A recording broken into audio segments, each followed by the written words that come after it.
ఇక ఇంటింటికి వెళ్ళి చెప్పండి రుణమాఫీ చేస్తామని. ఊరూరా పండగలని సంబరాలు నిర్వహించండి. 7 నెలల్లో సంక్షేమానికి 30,000 కోట్లు ఖర్చు చేశాం. ప్రజల్లోకి దీన్ని తీసుకెళ్లడంలో వెనకబడ్డాం. పిసిసి నేతలతో ప్రత్యేక సమావేశంలో సీఎం రేవంత్ రెడ్డి. మనం ఇంతకుముందే చెప్పిండే, గతంలో ప్రకటన వస్తే చాలు, ఈవెన్ వాళ్ళు ఎమ్మెల్యేలో లేకపోతే మినిస్టర్లో ప్రతిపాదన పెట్టినా చాలు సంబరాలు జరిగేటివి. పాలాభిషేకాలు, పూలాభిషేకాలు, దండలు, బాణసంచ, ఇవన్నీ కోలాహలం కనిపించేది గత బీఆర్ఎస్ ప్రభుత్వంలో. కానీ కాంగ్రెస్ శ్రేణులు మాత్రం, కాంగ్రెస్ గవర్నమెంట్ అది ఫ్రీ బస్ అయినా సరే, ఉచిత కరెంట్ అయినా సరే, ఉచిత 400 రూపాయల 500 రూపాయల గ్యాస్ అయినా సరే, ఇట్లాంటి సంక్షేమ పథకాలు ఎన్నో ఇచ్చినప్పటికీ ఇప్పటికే ఆల్రెడీ బస్ అయితేనేమో ఆల్మోస్ట్ అంతటా రాష్ట్రం మొత్తం అమలవుతుంది. మిగిలినవి కొన్ని చోట్ల ఇబ్బందులు ఉన్నప్పటికీ ఇట్లాంటి ప్రకటన వస్తేనే సరే ఆనాడు సంబరాలు జరిగేటివి. ఈనాడు కాంగ్రెస్ శ్రేణులు అయితే ఈ విషయంలో కొంచెం వెనకబాటుతూ ఉన్నాయి. మనందరం కూడా ఇచ్చిన ప్రతి రూపాయిని కూడా చెప్పాలన్నటువంటి మాట నేను చెప్పిండు. వరంగల్ డిక్లరేషన్ ద్వారా రైతులకు 2 లక్షల రుణమాఫీ చేస్తామని రాహుల్ గాంధీ మాట ఇచ్చారు. ఆగస్టు 15లోగా మాఫీ ప్రక్రియ పూర్తి చేస్తామని లోక్సభ ఎన్నికల ప్రచారంలో హామీ ఇచ్చాం. ఈ హామీ అమలు చేస్తే ప్రభుత్వానికి ఆర్థిక ఇబ్బందులు ఎదురవుతాయని నిపుణులు చెప్పిండ్రు.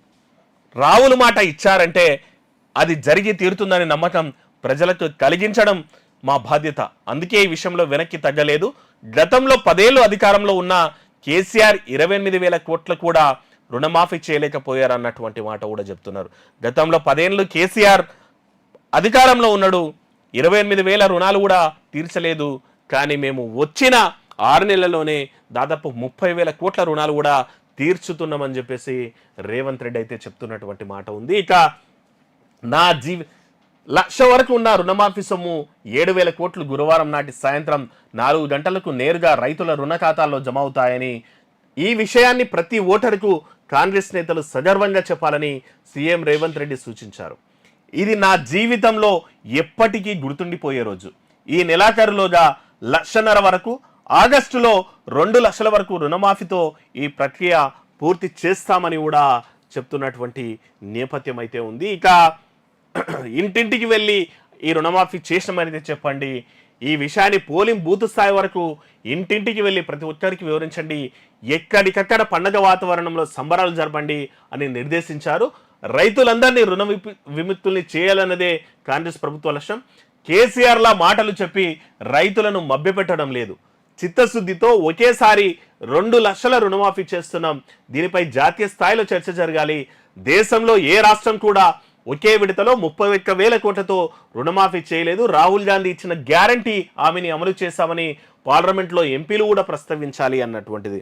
వరంగల్లో డిక్లరేషన్లో 2 లక్షల రుణమాఫీని ప్రకటించినటువంటి రాహుల్ గాంధీని ఎంపీలు, మన ఎంపీలు, తెలంగాణ కాంగ్రెస్ ఎంపీలు, లేదంటే దేశవ్యాప్తంగా ఉన్నటువంటి కాంగ్రెస్ ఎంపీలందరూ కూడా పార్లమెంట్లో ప్రస్తావించాలి. రాహుల్ గాంధీ మాట ఇచ్చిందంటే నెరవేర్చి తీరుతారన్నటువంటి మాట పార్లమెంట్లో కూడా ఎంపీలు చెప్పాలన్నటువంటి మాట చెప్పిండు. ఇక రాహుల్ గాంధీ ఇచ్చిన గ్యారెంటీ అమలు చేశామని పార్లమెంట్లో ఎంపీలు ప్రస్తావించాలి. దేశానికి తెలంగాణ ఆదర్శంగా నిలవాలి. వ్యవసాయ విధానంలో తెలంగాణ నమూనాను దేశం అనుసరించేలా ఉండాలి అన్నటువంటిది మాట కూడా చెప్తున్నారనమాట. తెలంగాణను వ్యవసాయంలో దేశం అనుసరించాలి, మిగిలిన రాష్ట్రాలు మనల్ని ఫాలో అవ్వాలి అని చెప్తున్నారు. గోరంత చేసి కొండంత ప్రచారం చేసుకుంటున్న మోదీ చేసిన పనులు చెప్పుకోవడంలో, ప్రజల్లోకి విస్తృతంగా తీసుకెళ్లడంలో వెనకబడి ఉన్నామని కాంగ్రెస్ నేతలతో రేవంత్ రెడ్డి అన్నారు. కేంద్రంలోని మోదీ ప్రభుత్వం గోరంత చేస్తే కొండంత ప్రచారం చేసుకుంటోంది. రాష్ట్ర ప్రభుత్వం కేవలం 7 నెలల స్వల్పకాలంలో సంక్షేమ, అభివృద్ధి, ఇతర కార్యక్రమాలకు 30,000 కోట్లు ఖర్చు చేసిన ప్రజల్లోకి తీసుకెళ్లడంలో విఫలమయ్యాం.